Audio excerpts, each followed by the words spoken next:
I'm Brandi Kruse. Coming up today on Undivided. In the middle of the night, House Democrats unanimously decided to upend the parental rights initiative. We'll talk about what happens next. Also, a look at the positive of what happened yesterday in Olympia, including the end of a few of the worst criminal justice bills that we've talked about on the show. And the Seattle Times celebrates our Attorney General using his resources to thwart ICE efforts to deport criminal illegal aliens. That and much more coming up today on Undivided. Remember, you can support our show for just $5 a month by signing up at undividedpod.com.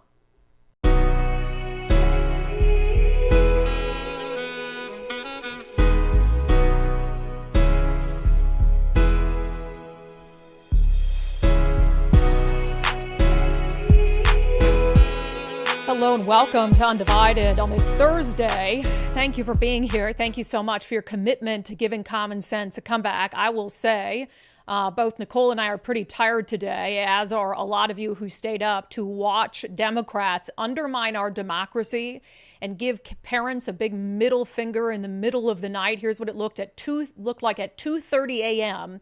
when Democrats unanimously voted to upend the parental rights initiative. Madam Speaker, the state doesn't own our kids. Please vote no on this bill. Further remarks? Seeing none, the question before the House is final passage of engrossed substitute House Bill 1296. Madam Speaker, there are 56 yeas, 37 nays, 5 excused. Having received a constitutional majority, engrossed substitute House Bill 1296 is declared passed.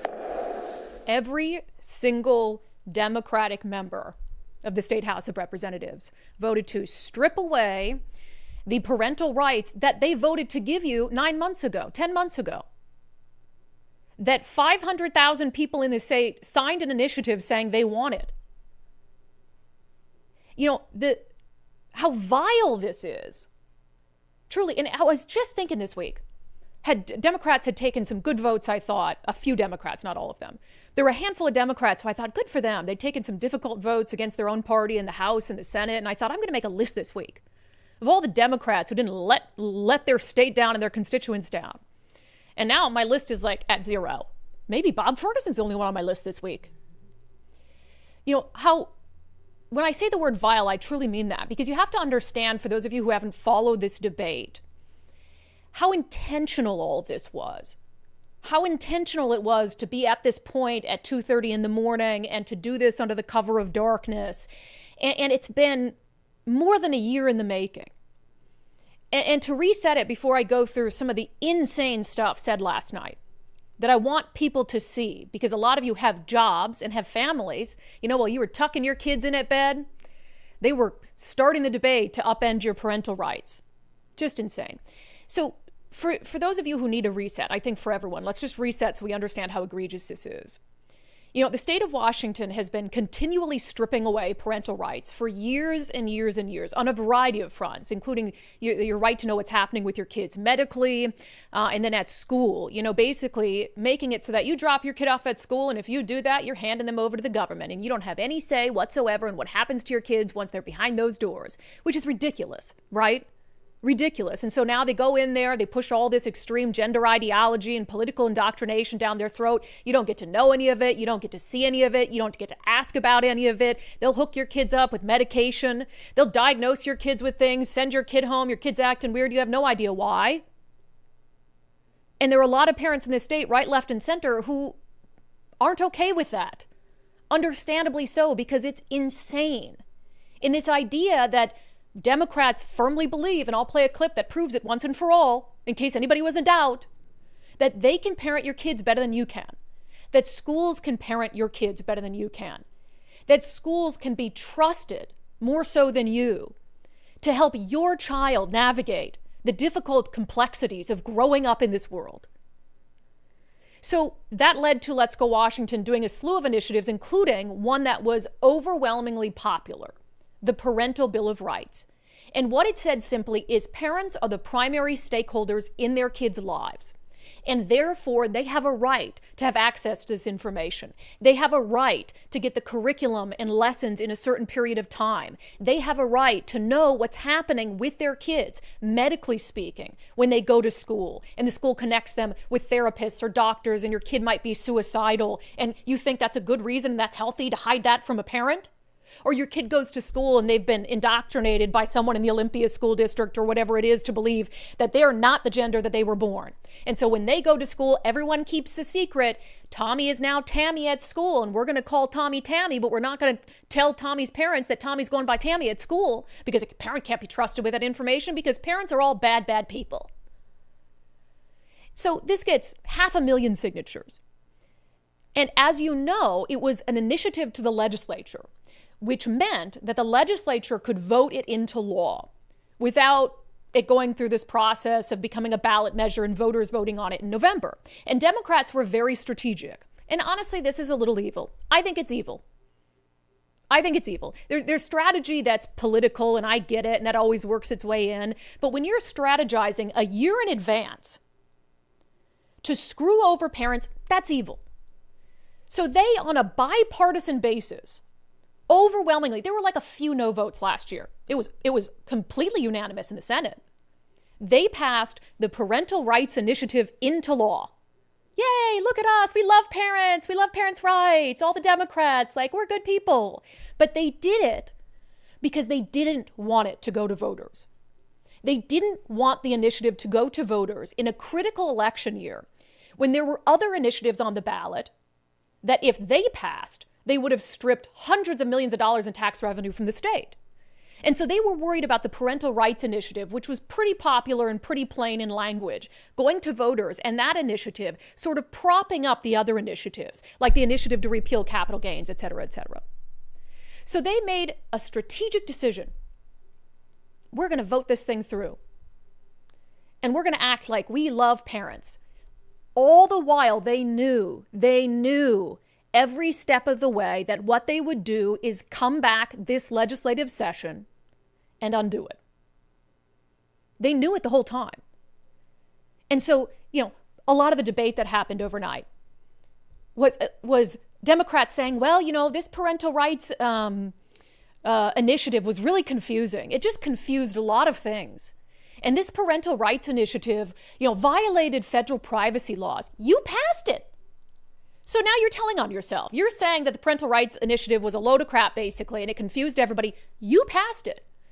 And so now we obviously know for sure that you passed it knowing you'd come back this year and upend it after the election happened, right? And then you would do it. You would do it at 2:30 in the morning. They've had weeks to do this. They've had weeks to have this debate in the open, to take a vote in the open. They did this strategically. It was a 6.5-hour debate, and they didn't start it until 7:30 or 8 o'clock at night, after the drive time news, right? After the 5 and 6 o'clock news. And then they voted on it at 2:30 in the morning. And it's all intentional. It's a big slap in the face to parents and a big middle finger to democracy. Because you're talking about upending an initiative. And you know what you're doing. You knew what you were doing all along. You don't care about voters. You don't care about parents. You think you can parent better than the government. So we knew this was going to happen. And it goes over to the Senate. We'll see what happens. This isn't a done deal. But certainly if the House passed it with no Democrats dissenting, I don't see how we'd get a different outcome in the Senate, right? So there were some things said that are just insane. And I think sum up this entire debate. And I want you, if anybody's watching this who's on the fence about this, like whether the parental rights initiative was a good thing or a bad thing, I want to play for you some of this 6.5-hour debate. And at the end of this segment, I want you to ask yourself, do I feel differently about it now? If you're someone who supports, the upending of parental rights, I want you at the end of this to be able to take a side. And I think it'll be pretty clear what side is on the side of sanity and common sense. So Republicans introduced amendment after amendment after amendment after amendment, just trying to improve this thing. They knew it was going to pass. You don't, as the Democrats in control, bring a bill to the floor, last bill before cutoff, not knowing you have the votes, right? So they knew it was going to pass. So they're putting forth some amendments just to try to make it better, right? To try to keep intact some of the most important aspects of the Parental Bill of Rights initiative. So Representative Michael Keaton, he had an amendment, and it was very smart, actually, very strategic. He actually read, and I'll let him explain it, because he read from the amendment on the floor, and it just very plainly talks about, hey, when parents are involved in their kids' education, outcomes are better. Let's just add this language into this bill. Here he is. May I read from the amendment? Please proceed. The legislature finds that parental involvement is a crucial factor in shaping the educational outcomes of students and contributing to the well-being of society. Parents are the primary stakeholders in their children's upbringing. When parents actively engage in their child's education, it enhances the student's academic performance, motivation, and overall development. Strong parental involvement also fosters a supportive learning environment, both at home and school, helping students develop confidence, resilience, and a sense of responsibility. Moreover, active participation from parents in their child's education builds a stronger school community, promotes positive behavior, and supports the creation of a more equitable learning opportunities. Ultimately, when parents and schools work together, it benefits the individual student and strengthens society by nurtured, educated, responsible, and engaged citizens. Who would disagree with that? I think that's very nice. Hopefully everybody agrees with that, right? Parents being involved, working with schools to make sure they're bettering academic outcomes, et cetera, et cetera. Let's just add that just as a statement of fact and intent into this bill. And Representative Jim Walsh, as he often does, was able to put it in more layman's terms to understand what the true intent of this was. Let's agree that parents, broadly defined, are the primary stakeholders in raising children. I believe that that's the spirit of this amendment, and it is an important principle for us to have in our public policy. Parents, not the state, not the government, are the primary stakeholders in raising children. This is important, Mr. Speaker. Please vote yes. Okay, so that's the amendment we're voting on. Do you believe that parents are the primary stakeholders in their child's lives? Yes or no? Let's watch the vote. The question before the House is the adoption of Amendment 373. All of those in favor say aye. Aye. All of those opposed say nay. No. The amendment is not adopted. That tells you everything you need to know. It was that simple. Let's add a line. Parents are the primary stakeholder, not the government. Parents are the primary stakeholder in their child's lives. The Democrats voted it down. So if you believe that parents, that you as a parent, are the primary stakeholder in your child's upbringing, then you know who's on your side. If you believe the government is the primary stakeholder in the upbringing of your child, then by all means, keep voting for Democrats. That's as simple as it is, and it's as plain as day. They voted against that. So there were a couple other just real crazy things. So one of the amendments that was talked about is, it's really difficult for local school districts to opt out of some of the craziness that's happening, that's being pushed on them by the state. And we know that Kruse, the superintendent of public instruction, has essentially threatened local school districts who don't buy into and push and teach this radical gender ideology. And so if you don't do it, he's threatening to strip funding from local school districts.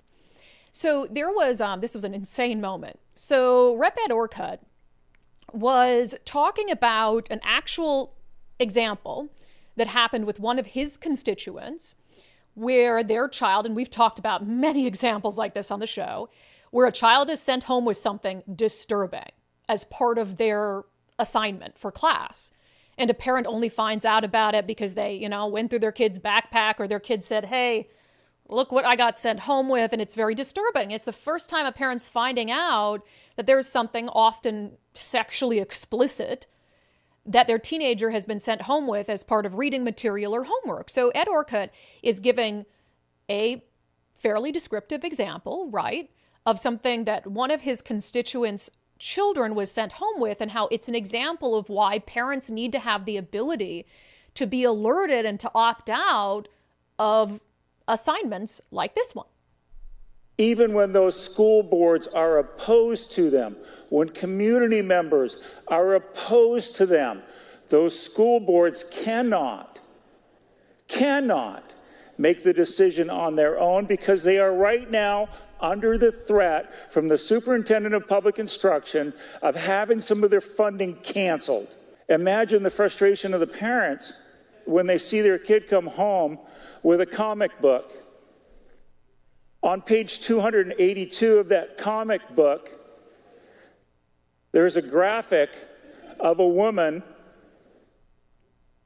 who is naked, and it's showing her from about the ribs down, lying down, her legs in the air, and another person's face between her legs. Please refrain from such graphic descriptions, and please confine your remarks to the policy.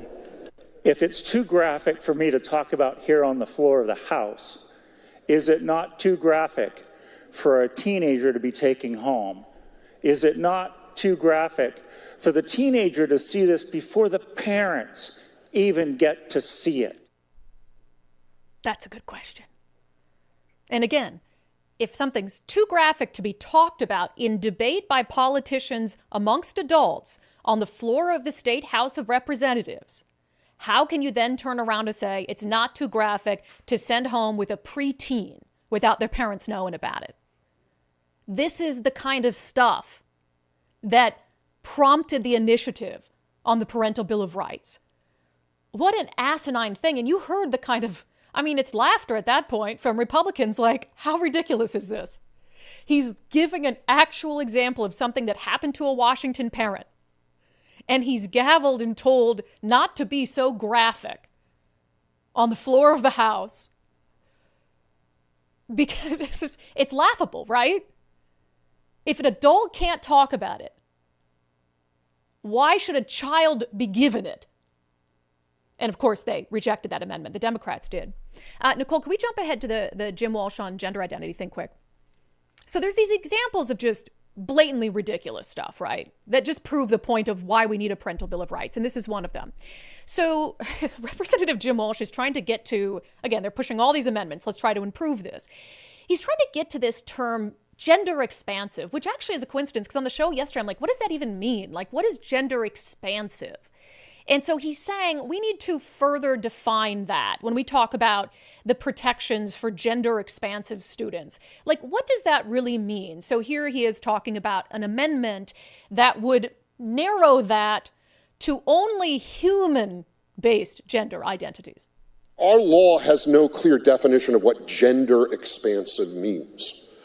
And we know, having heard from parents and families and school administrators, that in some places, some children consider their gender identity to include non-human characteristics, that their notion of gender includes animal characteristics, a dog or a cat. And so what this amendment does is it narrows this definition of gender expansive expression to human gender. Sounds fair, right? Like, hey, let's, cool, gender expansive, leave that stuff in, different gender identities. We know you're not going to strip that out. So, if somebody wants to, boy, girl, they, them, whatever it is, multiple people even, fine. But if they identify as a dog or a cat or a mythical beast of some kind, I think schools ought to try to bring them back to some semblance of a human identity, right? Well, not according to Democrats, because there are some good reasons not to do that. I think we've talked before about my son. He is autistic with selective mutism, and communication's really hard for him. One of the things that makes it a lot easier is when he doesn't have to use words. And when he's happy and he greets me, sometimes he'll be wagging his imaginary tail. Or he'll growl when he's unhappy. I give up. That sounds like a parenting problem, to be honest. And it also sounds like something we're going to want to try to get going in the right direction. And look, I understand that kids have learning disabilities, but the fact that your son, who has some issues, growls at you occasionally, is not cause to leave in a definition that could include students who want to identify as animals. So they rejected this amendment, and one of the things that Democratic lawmaker also said is she said that this amendment was all built on a lie, that there was a school in the Midwest that they were putting litter boxes in the bathroom for kids. And she was basically saying it's a total lie, manufactured by the right, that these students are identifying as animals, which, as you know, it's not a lie. We've done stories in the not too distant past with pictures of kids at schools dressed as animals, like they have little furry clubs. Because, of course, social contagion. So one comes in wearing ears and a tail, and the rest of them are now hopping around acting like cats or other mythical beasts. Like, shouldn't we all be able to agree that, hey, gender expansive, we're in a progressive state, people are transgender, whatever it is, but we're not going to encourage children who want to wear tails and hop around. But apparently not. That's how extreme Washington Democrats are. Couldn't even support that amendment. So those are the obvious ones where it's sort of like, well, that's just ridiculous. Some things that happened last night were a little less obvious, but almost proved our point in a better way. And I want to play one of those for you because I don't think it will get played anywhere else. So there was an amendment that talked about discipline. So we know that our schools have gotten very lax on disciplinary measures against kids because, can't do that. Kid causing problems in the classroom, repeatedly impacting the learning of other students, and they don't do anything about it. So we can't discipline kids. That's wrong, right? And in the eyes of Democrats, this is a Republican amendment. Hey, we need to make sure that if students are repeatedly causing disciplinary issues that are impacting the learning of other students, that that's taken seriously.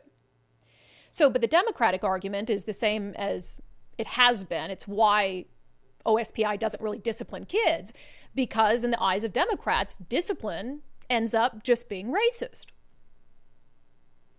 Here's a clip. Evidence showed that it disproportionately impacted African American students, particularly African American boys. They were being denied their educational opportunity. Which is because more African American boys were having disciplinary issues. It's like this, and I'm going to get to the gotcha moment in a second, but basically, we can't institute harsher discipline because it'll disproportionately impact young black men. As if it's the system being racist and teachers being racist and schools being racist by disciplining a disproportionate number of young black men. And they don't want to entertain the possibility that there's a disproportionate number of young black men who are engaged in problematic behavior at schools. And how can we deal with that? Besides just ignoring it because, it's racist. Because they've got to say you got like 10 boys in front of you and they're all acting up. Well, only you, whitey, you 3 white kids, you go to the principal's office. We'll take 1 black kid, you go to the principal's office. 1 Asian kid, come with us. The rest of you are off the hook because if we disciplined all of you, we would be disciplining a disproportionate number of people of color. Like, that's really the way their mind works. Because it's disproportionate, because you have more young black men who have disciplinary issues in our schools, apparently, disproportionate number, then you just let them off the hook. As if that's going to fix the problem, right? It's just the stupidest argument. So this state lawmaker goes on to totally tell on herself and actually makes the Republican argument, the parental rights argument here. So she's saying, rather than institute harsher discipline in our schools, right? Let me tell you what, once our state realized, this is racist, we can't continue this disciplinary action that we're doing because it impacts young black kids. She says the state took a lot of steps to improve this situation. And she gives an example of what her school district did that worked so well. A number of things occurred. They created the Oversight and Accountability Committee. They gave teachers more training on classroom management. And in my community, Madam Speaker, parents created the South King County Discipline Coalition. And through this work, we have found that we are improving the educational opportunities for all students. Wait a second, did I hear that right? So parents got involved and helped the schools improve educational opportunities and outcomes for students. So a problem in our schools, in your schools, was solved by increased participation from parents. Ladies and gentlemen, I give you the whole purpose behind the Parental Bill of Rights. Yet that Democratic lawmaker in that moment didn't even notice that she was making that argument. It's crazy to me. So a lot of stuff happened, ended with the vote, of course. One of the things that was discussed over and over, and I just have to talk about it because it made national news when it was first being discussed. And there's so many good examples of why we needed it.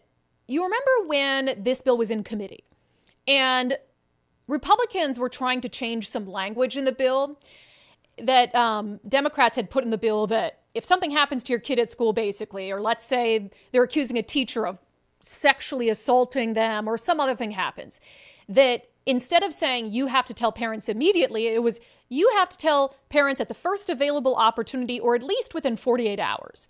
And Republicans are like, within 48 hours? Why would you give them 48 hours to tell a parent that a teacher might have sexually assaulted their child? And that just blew up all over nationally because Democrats rejected it. And so there were some amendments attempting to fix that situation. Like, hey, we can't wait 48 hours to tell a parent that something serious has either happened to their child or their child is making a serious accusation against a teacher or a staff member. So that debate was happening again on the floor. And Democrats kept claiming that, like, that doesn't happen. That, of course, schools are going to get in touch with parents ASAP. And I could not help but think of a story that came out yesterday that proves the exact point of schools can't be trusted to do that anymore. Did you hear about this tragic, oh my God, this heartbreaking story? So there's an immigrant family in Seattle Public Schools, and their 12-year-old child, Arsima McConan, was outside Washington Middle School with some classmates during what they call second lunch, which I'm not sure what second lunch is. So there was a vehicle, and the driver of that vehicle, 51-year-old, left it in a no parking zone, and the vehicle backed into her and killed this 12-year-old instantly. And so this had happened a couple days ago. Just horrible story, right? So what would be your expectation? Your child, 12-year-old, whatever age, goes to school and they get killed at school, okay?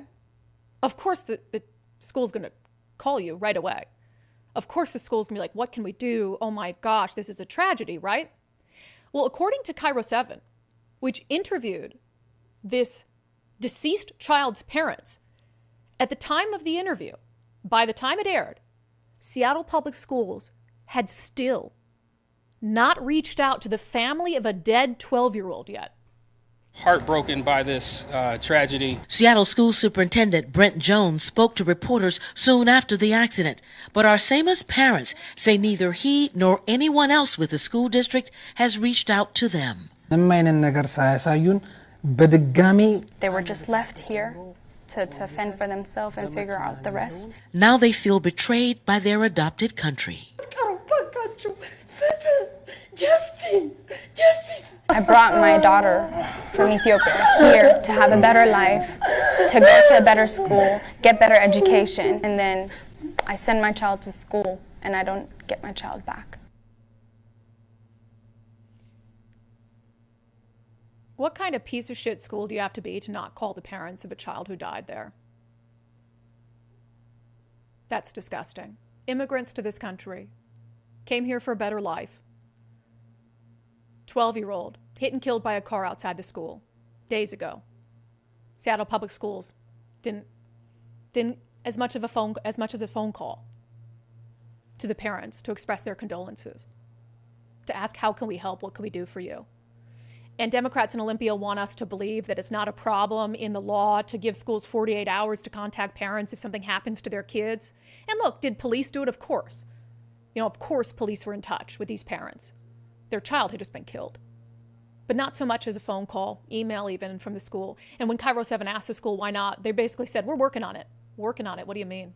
because the school, and this speaks to the reason why Democrats would not strengthen that wording in the bill. You know why the school didn't contact those parents? You know exactly why. They're worried about getting sued. They wanted to be careful about what they said so they could avoid responsibility. So they didn't contact the parents, probably until they ran past what they were going to say with their attorneys. And that's the reason why Democrats in Olympia don't want schools to have to immediately reach out to parents if a child makes an accusation of sexual assault or something from a teacher. It's not because they want to give the police time to do their jobs, as they have said previously. No, it's because they want time to cross their T's and dot their I's and make sure that whatever they say to parents won't get them sued, because they care more about a lawsuit than they do about parents and parental rights and doing the right thing. And that just encompasses this whole debate. It's insane to me, after we play all of that, after we talked about all of this, that there could be any parent, one parent in the state of Washington who would support what Democrats did last night. I don't know how one parent who has all of the information could support what Democrats did last night.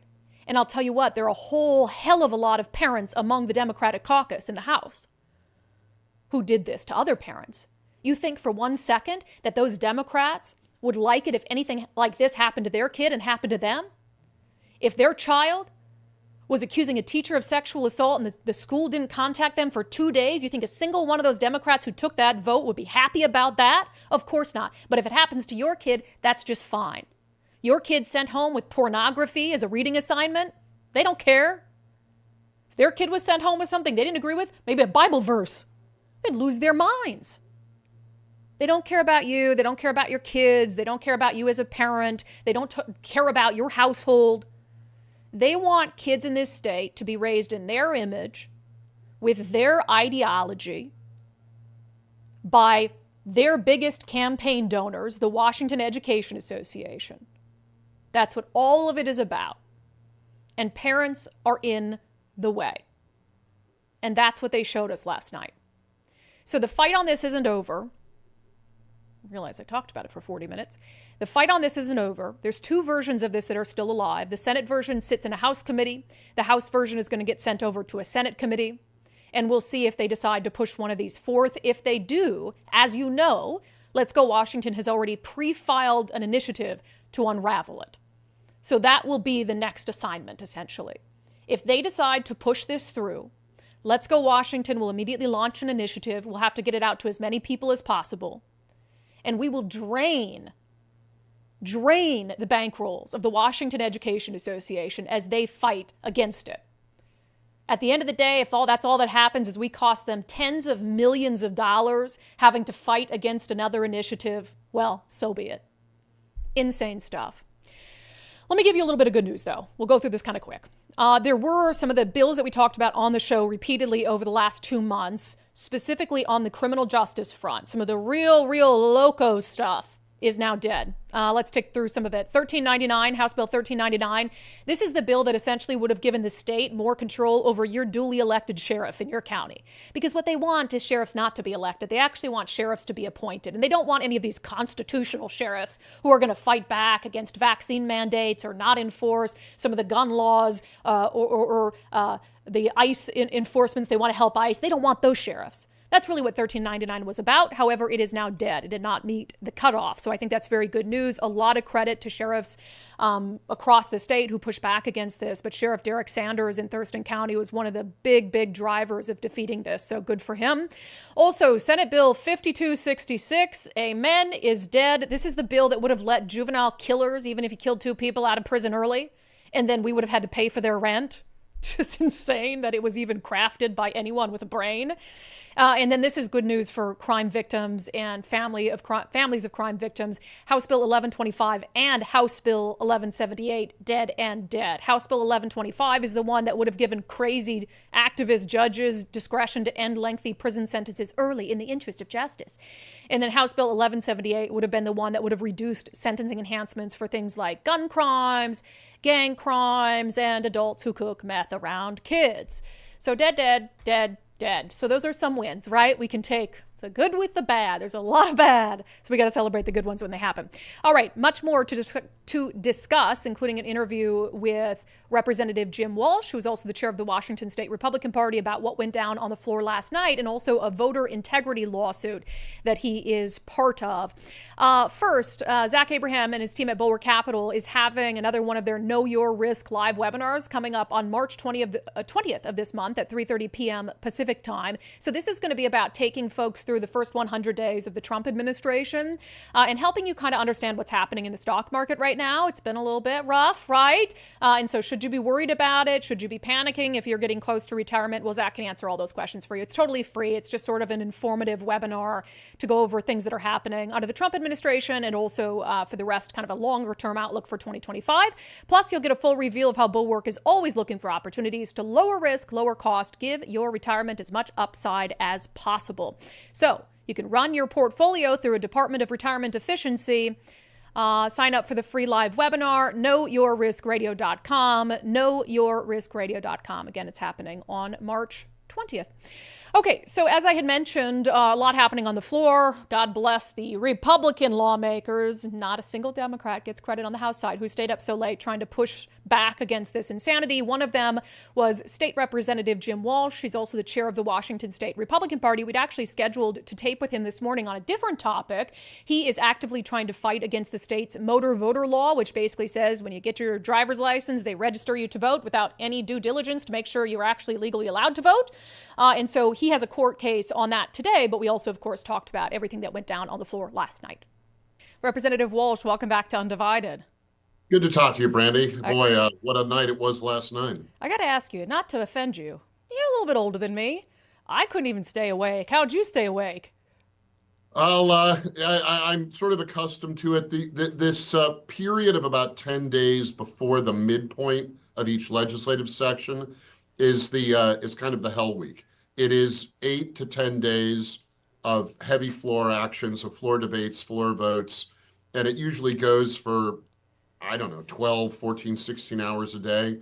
So I think I've become conditioned to it, where I'm used to sleep deprivation and needing to stay sharp on the floor.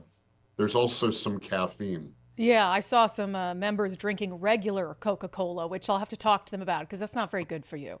No, I drink Cascade Ice, which is a local company, caffeinated soda water brand that is a little bit better than some of the other stuff. This segment brought to you by Cascade Ice. There you go. Right. But in all seriousness, I'm a skeptic, I think, by nature. That's part of the job. And I think you probably are as well a little bit. Is there any good reason or less nefarious reason why this particular bill had to wait until the last day of cutoff and be voted on at 2:30 a.m.? To some degree, Brandi, it's a flex on the part of the speaker. The so-called 5 o'clock bill, which is the last bill of before the big cutoff at the midpoint section of the session, is a statement that the Speaker of the House can make. And I think she was making a statement by holding this bill to be the so-called 5 o'clock bill, the last bill out of the Chamber of Origin period of the ledge session. But what statement is that? That this is an important issue to her, maybe the most important issue of the session to her, repealing and gutting and undoing the Parents' Bill of Rights. There was also apparently a little bit of back and forth between the Democrats in the state House and the Democrats in the state Senate over whose version of the bill to gut the Parents' Bill of Rights would be the vehicle, as they call it, the version that would go to the governor's desk. And that's undetermined because both the Senate and the House passed out slightly different versions of bills to undo the Parents' Bill of Rights. Although the one that we voted on last night in the House ended up really being substantially similar to the one that the Senate voted out about a week or 2 weeks ago. Yeah, we've seen some votes lately in the House. I mean, obviously Democrats have this huge majority, so I don't think either of us anticipated this being voted down. They wouldn't have probably brought it to the floor otherwise. But it was every single Democrat. I guess there was a small part of me that was surprised that there weren't any Democrats who voted against it. Were you surprised? Yes, I was. I expected, as you saw in some of the votes on different amendments during the long floor debate, the speaker did let a few of her vulnerable members whose districts clearly do not agree with the far left lean of the majority of the Democrats in Olympia. She let a few of them vote with the Republicans on some of the amendments. But when it came to the final passage of the bill to gut the Parents' Bill of Rights, it looks like the speaker insisted all of her members vote to gut the Parents' Bill of Rights, and that is undoubtedly going to cost some of her vulnerable members who represent districts that are more purple than deep blue come next fall. Well, one can only hope, right? So I know that this fight isn't over. We'll see which version, if any, make it to the governor's desk. And then, of course, there's an initiative on deck should they choose to go that route. Let's talk about the motor voter law. You're in court today? Yes, I myself am not, but our lawyer representing the state party and many groups, including Republicans and non-Republican groups around the state, is in court down in Clark County in Vancouver today. And we're pursuing this case that involves, to some degree, the state's motor voter, that is the automatic voter registration program that we have in law in Washington state, but also a specific election from last year, a state Senate election down in Clark County that was decided by about 180 votes. And we found at least 500 votes cast in that election that were cast improperly. The people who voted no longer live in the district. And in Washington state, you have to live in the district where you're voting in order to vote legally. These were mostly people who had lived in the district earlier but moved elsewhere, but still voted in that election in last November. That is illegal. Now, it's not the kind of thing people usually go to jail for doing, but it does call the result of that election into some question.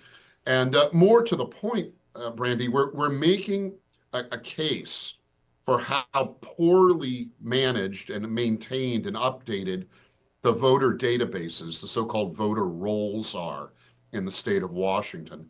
And we just found basically a smoking gun. There is no doubt that the voter database in that legislative race, the 18th legislative district, again, Clark County, Washington, the database is just not managed properly. There were too many people who'd moved away who were still listed as registered voters in that district. Can I stop you for a sec, Jim, just so I'm not confused, because there's a couple issues at play there, right? So there's people who are voting in a district they no longer live in. I mean, a city council member did that in Linwood and was voting in a district he didn't live in and representing a district he didn't live in, and nobody's doing anything about that. But so that's going on. And then, but how is that tied to the motor voter law?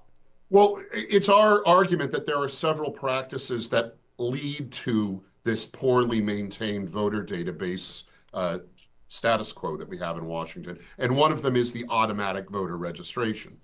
In Washington state, when you go to get a driver's license or even a non-driver's license ID card from the State Department of Licensing, you are automatically registered to vote at the address you're putting on your driver's license unless you affirmatively say, "Don't register me."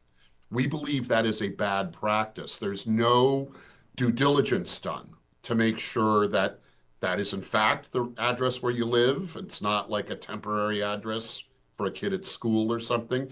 There is no due diligence done to make sure you're in fact a legal voter. You're a citizen who is allowed to vote.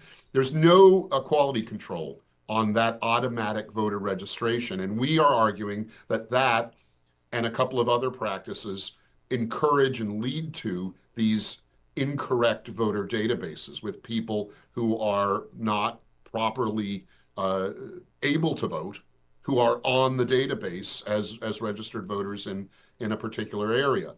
And the key thing here is, Brandi, because we're an all mail-in voting state, those databases are super important because we mail the ballots out to the names and addresses on the database. And if they're wrong, we're sending ballots out to the wrong people in the wrong places. And that's just a recipe for, not integrity or not enough integrity. Yeah, what do you think happened with those 500? Because again, if you mail the ballot and they're not there, does the USPS forward it to their current address, or are you contending that people who lived in the places that those people used to live voted for them? It's kind of all of the above. In some cases, the ballots it looks like were forwarded to a person's new address. That's not supposed to happen, but we know that it does happen in many cases. And then in other cases, we don't know. It may have been someone else voted the ballot. In some cases, the people may have been wrongly on the database to begin with, and they aren't, in fact, legal voters. So we think it's a mix of different problems, but the main piece of it seems to be that ballots were forwarded improperly to people at their new addresses, and they voted them either knowingly or unknowingly, that to vote based on their old address where they don't live anymore is actually against the law. Yeah. So what is the outcome that you're hoping for? Because I know that you guys have also asked the Trump administration and Attorney General Pam Bondi to review this sort of motor voter law here. But in terms of today's court hearing, in this case, what is the outcome that you want? Well, we're asking for a couple of remedies. One would be we're asking the court to order a new election in the one that was affected by the 500 questionable ballots. If we can't get that, we at least want an acknowledgement from the court that this, in fact, happened. Because when we raise questions of election integrity in Washington state, we're often countered with this argument, prove there's a problem. So we think that in this race, we have a smoking gun. We have proof of a problem. And at least we want the court to acknowledge the problem. If they won't order a new election, we at least want an acknowledgement that this problem happened. And that way we can really, I think, get traction on some of our other requests for better election integrity. And yes, on a separate track, but related, we have asked the Trump administration in DC to look particularly into how Washington state implements the automatic voter registration, the so-called Motor Voter Act. And we believe that the implementation is even worse than it needs to be. Other states have the so-called motor voter registration programs, but the other states generally do some kind of checking, some kind of due diligence that the people being automatically registered are legal voters. Washington doesn't do it. And so we're asking the Trump administration and the Department of Justice, Attorney General Bondi, perhaps the FBI, to come and investigate, look into how Washington state does the motor voter automatic registration.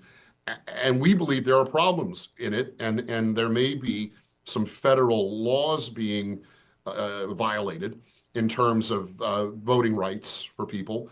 And if so, we're asking them to take some action to kind of clean up how Washington does automatic voter registration. Yeah, and really quick, just because we're out of time, but just so I don't misunderstand this issue, because it seems like there's a clear problem with it. You're basically, it's like Scout's honor, I'm like, I can vote, right? Because you have to sort of opt yourself out of being registered, which of course raises the question of someone who's not a legal citizen in this country.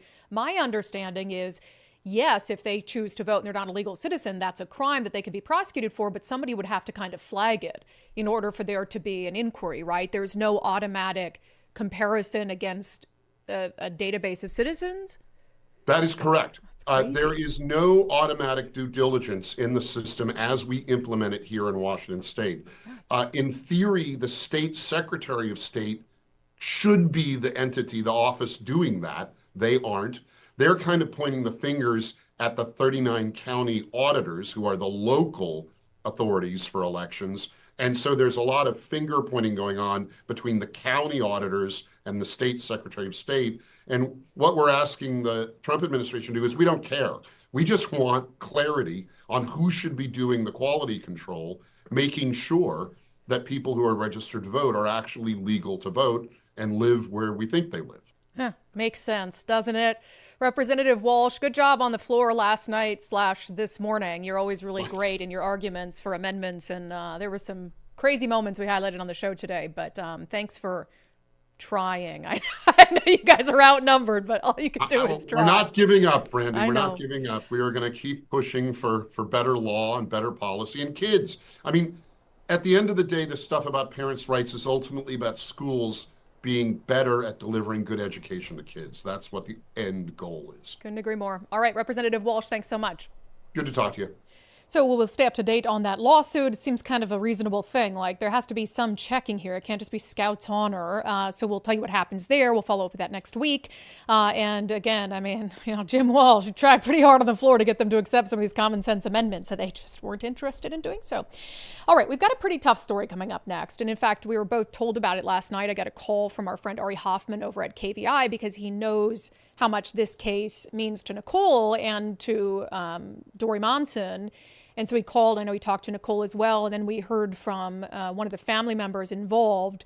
We have found out that Governor Inslee, on his way out the door, signed off on the release of a triple murderer from a horrific case in 1980. So we're going to discuss what happened there and, again, Governor Jay Inslee's parting FU to crime victims. First, if you're thinking about selling your home at some point this year, reach out to our friend Wes Jones at sellwithwes.com. Right now, I mean, this is a seller's market. There's a lot of pent-up demand out there. And so if your home hits the market, it's priced right, it's prepared for sale, those are the homes that are performing the best and being sold the fastest. So Wes Jones can help you with all of that. He's going to start with the free market analysis. So it kind of sets your expectations. He's going to go through the house, see and recommend what he thinks might need to be done to make sure you can get the best possible offers for your home. He can even help you manage those projects up front, and then you don't have to pay for it until closing, which I think is a pretty cool, stress-free way to go about it. So reach out to our friend Wes Jones, sellwithwes.com. He says the rest of this month and May are going to be top months of the year to list a home. So get going on it. Sellwithwes.com, a better way to sell your home. All right. Again, we learned last night, some of you might be familiar with this case, others may not, that Governor Inslee apparently on his way out the door decided that he was going to let prolific killer Timothy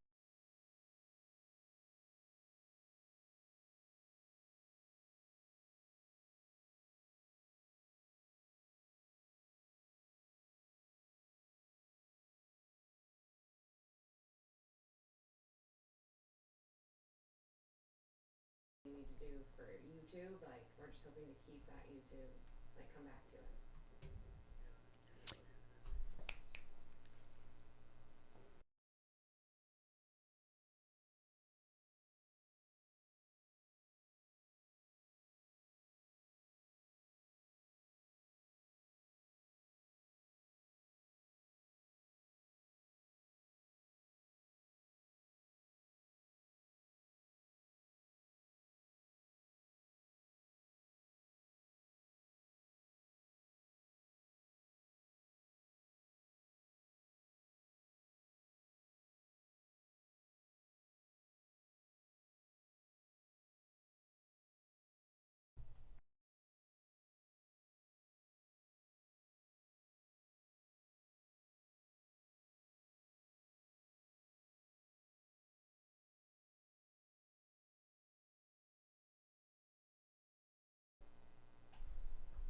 Hey gang, are we back? I hope we're back. That was crazy. Oh my gosh. So I've never had that happen. So there was we were in that interview with Jim and the rain, you could hear it in here, just pounding on the roof. It was crazy. And then we heard this huge clap of thunder and then went dark just like that. And Nicole's looking at me like, oh my gosh, that was crazy. And then all these lights behind us, of course, they pop back on and they just start flashing bright white. So that was scary. And it went, when we got in today, it was sunny. Yeah. And what did I say when I walked in the door today? It's so nice out. I said, what a nice day. And then it went, and everything went dark and then it immediately kicked back on. But of course it stops all of our streams and stuff. But luckily we were able to get back up on YouTube, which is nice. So Nicole, if you want to post for folks on Twitter, just maybe, hey, we're on YouTube and a link just to help them out.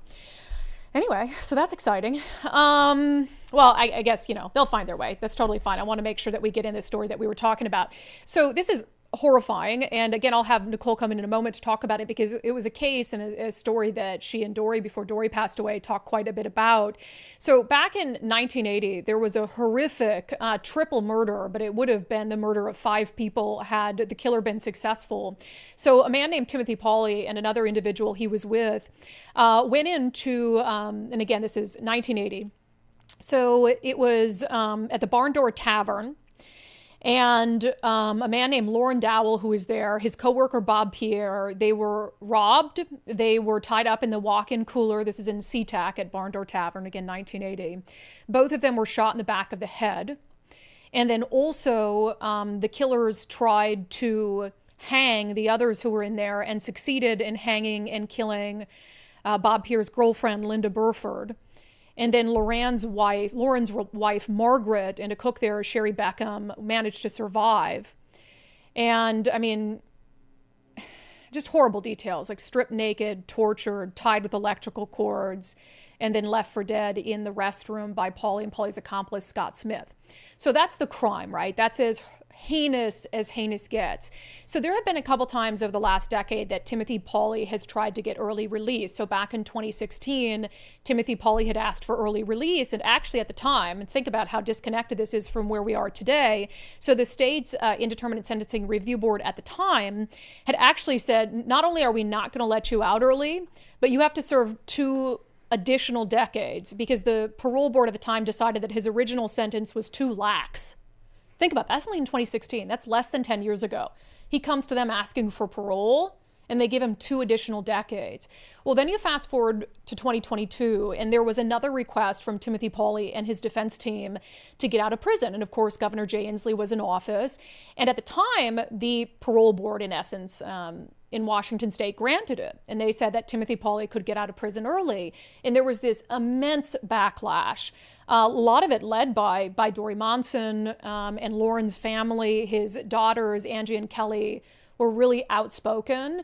And there was enough pressure on Governor Inslee where when that order came to his desk, he denied it.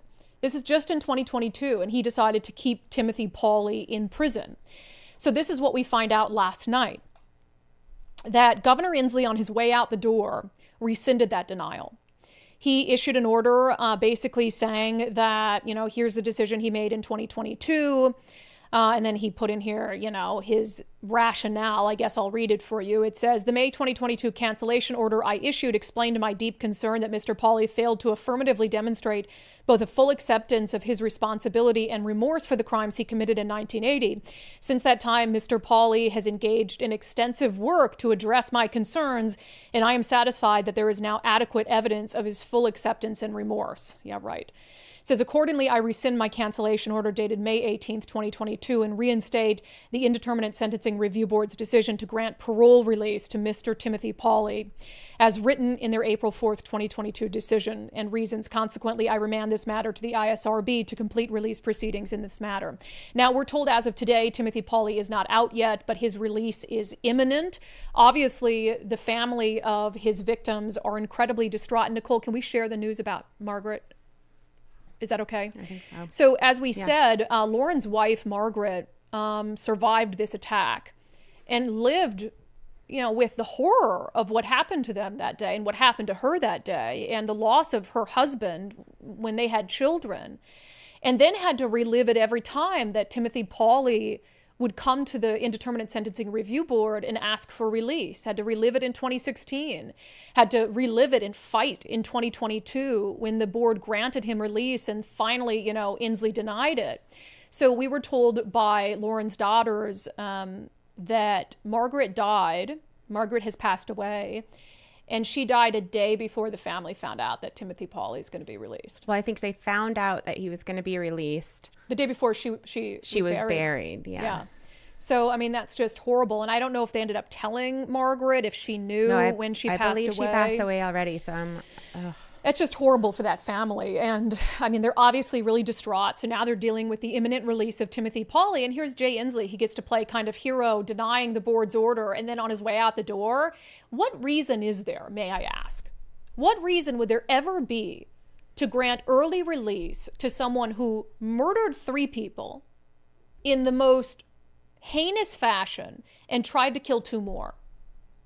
I mean, stripped the women naked, tortured them, tied them up, killed one of them by hanging, put the 2 men in a freezer, shot them in the back of the head. What reason in the world would there ever be to grant an individual like that early release and to do it?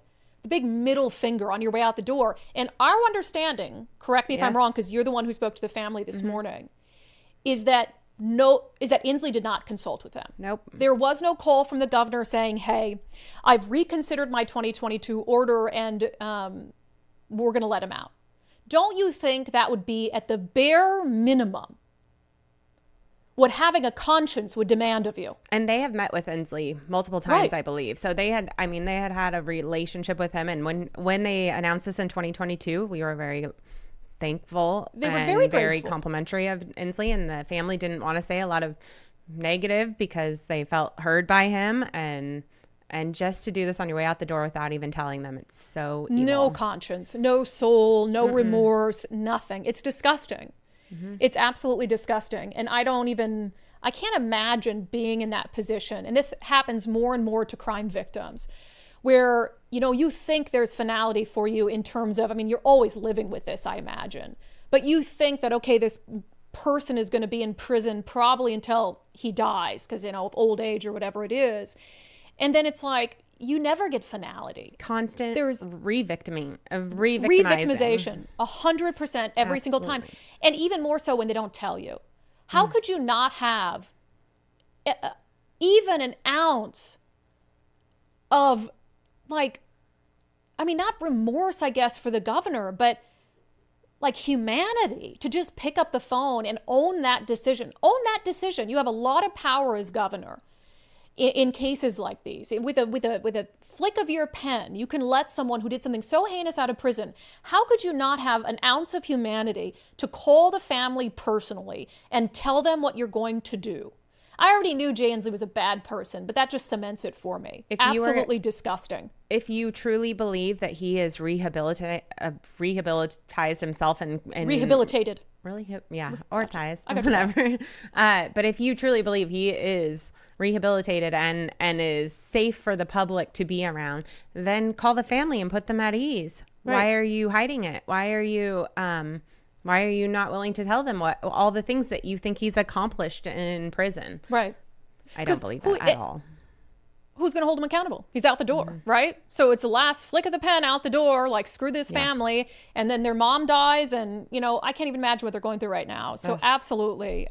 Think about the families and hold them in your thoughts and prayers because no one in the state government is thinking about them. Governor Inslee, as he's off probably jetting to some climate conference somewhere, isn't thinking about them. So just horrible, horrible news.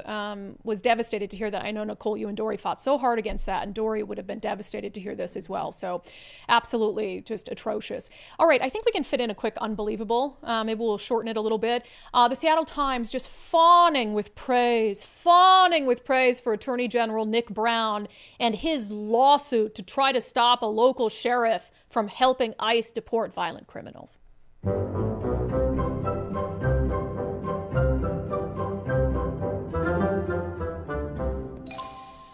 Just insane. So you probably saw this. We talked about on the show. The Attorney General's office is suing Adams County and the Adams County Sheriff because the Sheriff at Adams County came out and said, hey, we're going to help ICE. When they're trying to get dangerous people off the streets, we're going to assist ICE in that effort. We think that that's the right thing to do. But of course, Adams County is still in Washington State, which is a sanctuary county. Nick Brown had said in a lawsuit, he filed it on March 10th, that the Adams County Sheriff's Office illegally collaborated with federal immigration officials in aiding the Trump administration's efforts to enlist local officials for federal civil immigration work. So they're so mad about it that they're going to use their time and energy to sue. The Adams County Sheriff had come back with a press release basically saying, look, I'm the sheriff. My top priority is ensuring the safety and security of our residents. He called the lawsuit filed by the state attorney general a disappointing attempt to hinder our ability to uphold public safety. And I gotta say, I agree with him. And it's ridiculous. We talked about it on the show quite a bit, which is if you care about public safety, how does that stop at helping ICE get murderers and child rapists out of the country? But in this state, we're so woke, right? So now, all the other things going on, all the other things, and Attorney General Nick Brown, who wanted all of us to think he's a moderate, now using the time and energy and your money to sue Adams County. Here is the take from the Seattle Times editorial board. They are a disappointment to society. AG's lawsuit against Adams County protects civil rights and the economy.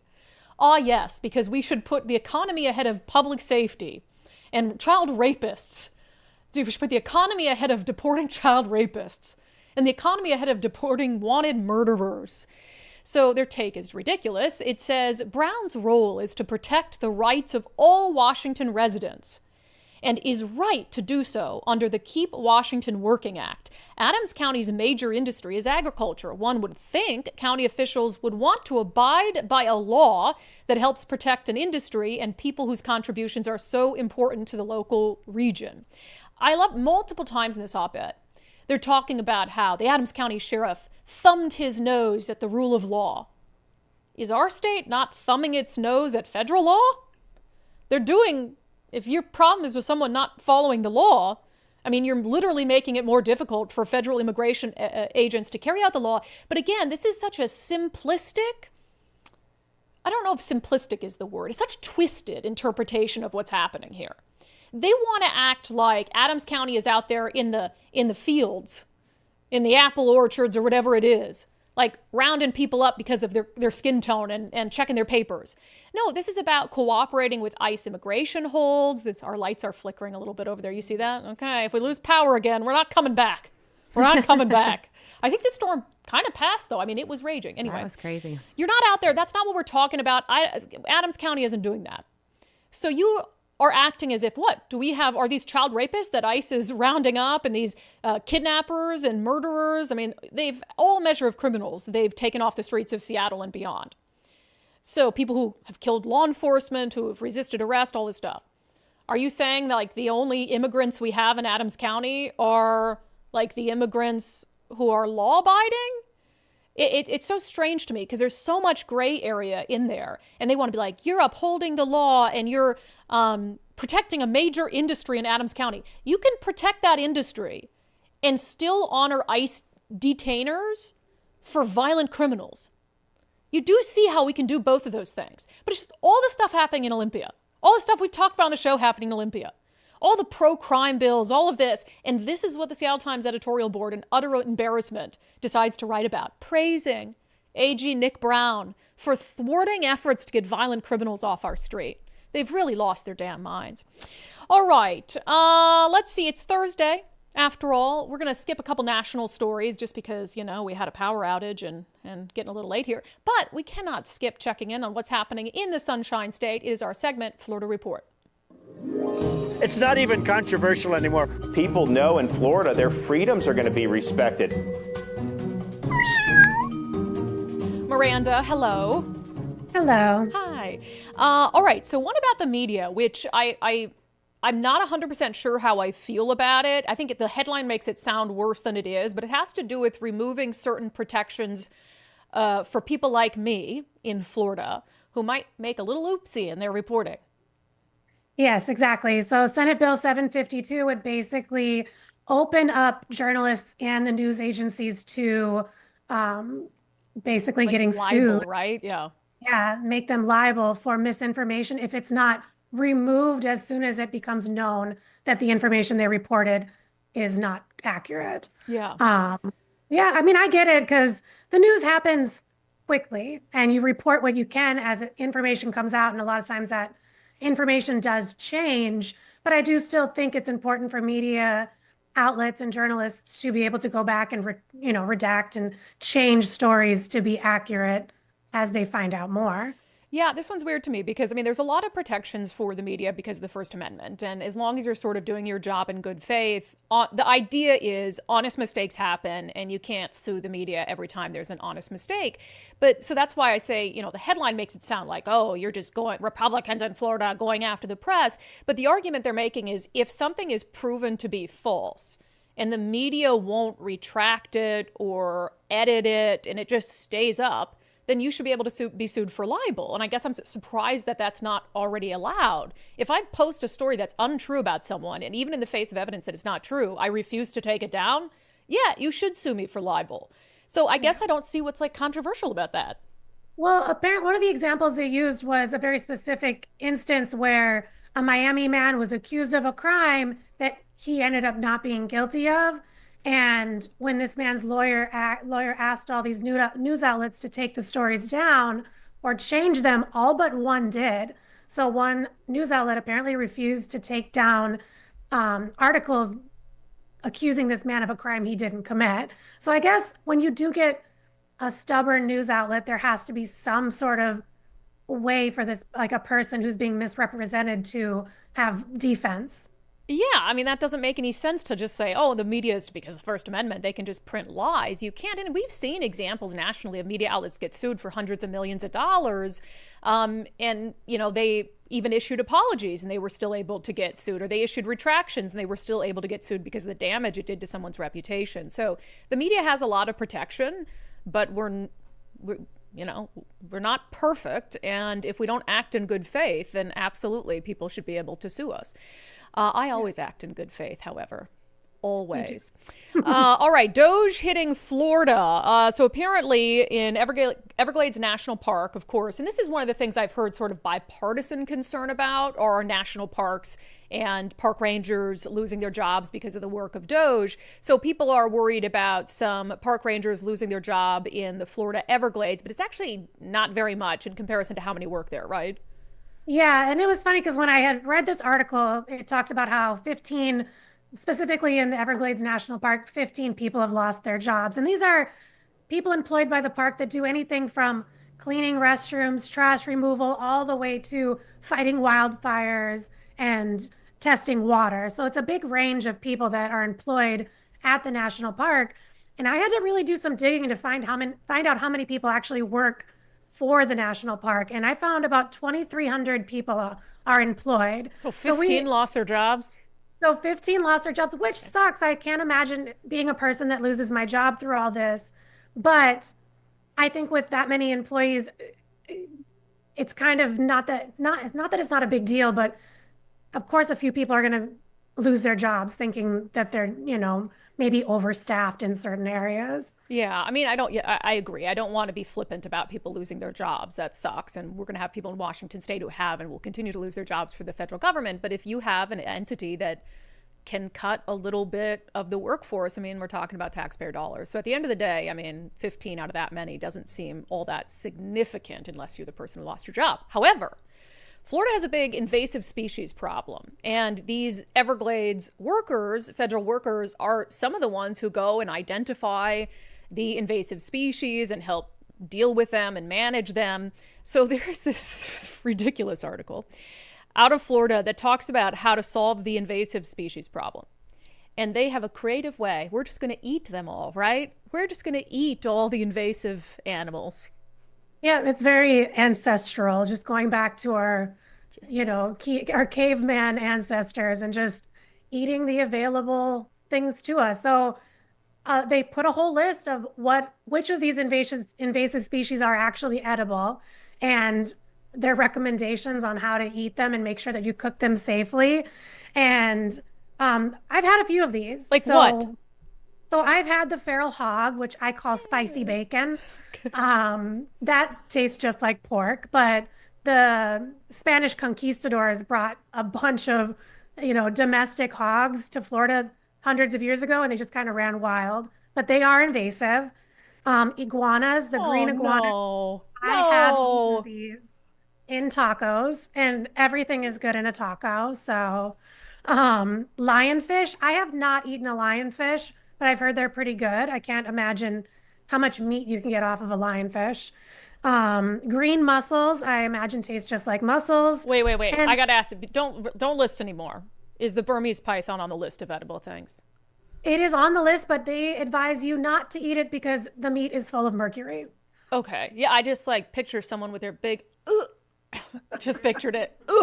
No, and the iguanas is sad. You know how much my husband likes the iguanas in Florida. I'm going to tell him not to watch the show today. because he'll name them when we're out there, and he loves those little buggers. So, all right, if whatever tickles your fancy, okay? All right, Miranda, thank you so much. You're welcome. Bye. It's not even controversial anymore. People know in Florida their freedoms are going to be respected. You know, I watched that show Naked and Afraid. They eat snakes. If they come across a snake and they skin it, and they rotisserie it. If I was dying, I'd eat a snake, but somebody else would have to kill it and skin it for me because I'm not touching it. It's just disgusting. I hear rain starting again. You know, somebody just pointed out the title of today's show is Democracy Dies in Darkness. And we were literally in the dark. Gosh, isn't that just perfect?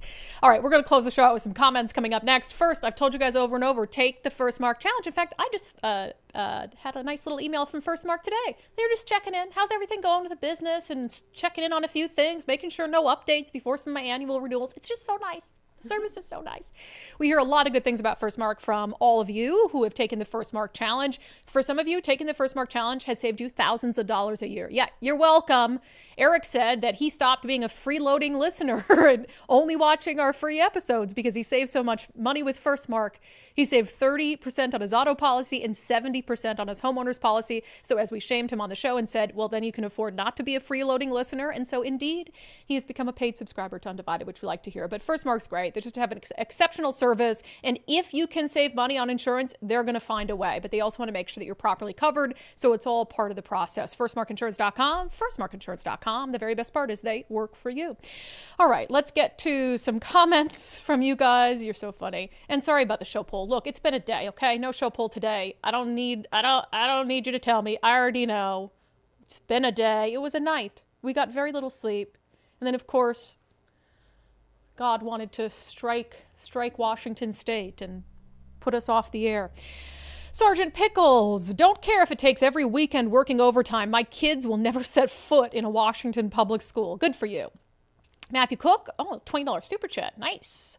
Brandi and Nicole, thank you for your service and keep reporting what's going on in the Olympia cesspool. You're welcome. Sometimes it's real soul-sucking.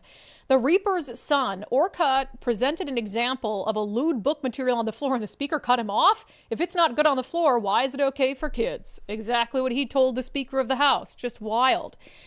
Barron says he disagrees with me on what? Voters put these lefties into office. A lot of lefties don't have kids. They don't care. 500,000 signed the initiative. Dems have more voters. Then let's see, I guess, right? If they pass it, there's going to be an initiative, and it's not going to be an initiative to the legislature. It's going to be an initiative to voters. So let's see how many sign it and how it ends up in November.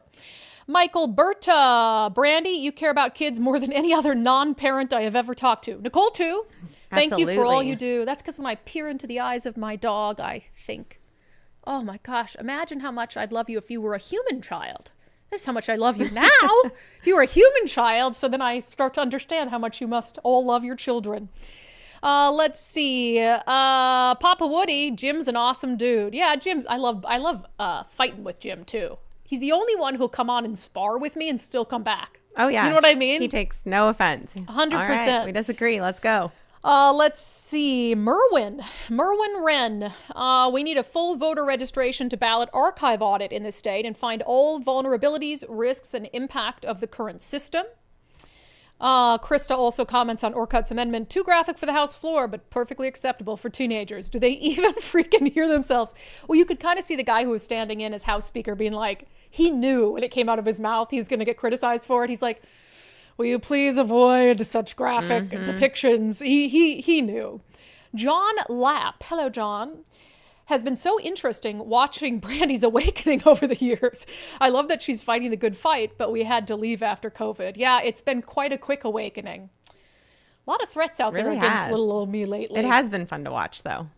I'm sure it's been fun. I have to say, can I tell them that when we first started the show, you said... No, don't tell them that. Yeah. You're like, I'm not talking to Trump even if you get him on the show. And I was like, yes, you would. And she's like, well, maybe. And now... That was after Jan 6. It was after he lost. It was before I was red-pilled. Now I'd love to get him on. You were just annoyed with him at the time. You weren't on the high... A lot of people annoy me. A lot of people annoy me. But yes, we'd have him on if he wanted to come on now. It's been a quick awakening. Yeah. Woody, we ain't down with Nick Brown. This is levility. Don't ask me. I'm terrible. This is the age-old tactic of throwing the first punch and then someone retaliates, but only after the second hit is seen and then claiming victim. I wonder what that's in reference to. Old age tactic of throwing the first punch and then someone retaliates, but only the second hit is seen and then claiming victim. I don't know what that's regarding. Everything. Everything. I read it anyway. I feel like I missed one super chat. Gray Matter. Jim is wrong about motor voter. 2 types of license: enhanced license registers to vote and requires proof of citizenship. Normal license doesn't. So enhanced license, but a lot of that's not required yet, right? Or if you go renew, it will be. Yeah, next and then month. It does require proof of citizenship. Oh, actually, no, I think I don't. What is he saying? Yeah, that might be. That what would he's make saying. sense because it's enhanced, right? But I don't think it's required. It won't. It's required to fly, but Right. it's not required to have. Interesting, because whenever I go through TSA with my old ID, they hand me a little flyer that says, "Reminder, enhanced ID," and I'm like, I don't want another flyer. I already have some. I'll do it eventually. I don't want to get a new ID because I look so young and slender, and in my, I had a bad day at the DMV, so I'm like, in my photo, but I don't want to update.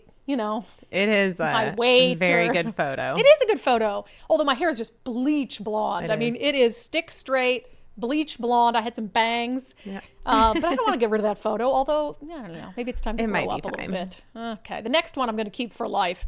All right. I think we're going to end the show there before the power goes out again. We will have a new episode of Sundays with subscribers. It's interesting. We're going to be joined by, is he CEO of INRIX? Owner of INRIX. I don't know his exact title. He made headlines recently for saying that he was going to leave the city of Kirkland over the installation of a new homeless camp that he says puts the safety of his employees at risk. So we're going to have him on the show to discuss it. We'll have a new episode of Politics Unpacked tomorrow. Subscriber episode on Sunday. Back with the rest of you on Monday. If you too are a freeloading fan of Undivided, we still love you, obviously, but we would love for you to become a paid subscriber. It's how we continue to do this show full time. It's what allows us to stay up until the wee hours of the morning listening to the nonsense being pushed in Olympia so you don't have to. If that's not worth $5 a month, I don't know what is. undividedpod.com, undividedpod.com. Thanks for sticking with us through our challenges today. We do appreciate it. That's it. That's really all I got. Have a great weekend. Don't get struck by lightning if the storm is moving through your neighborhood right now. And that's it. Ta-ta.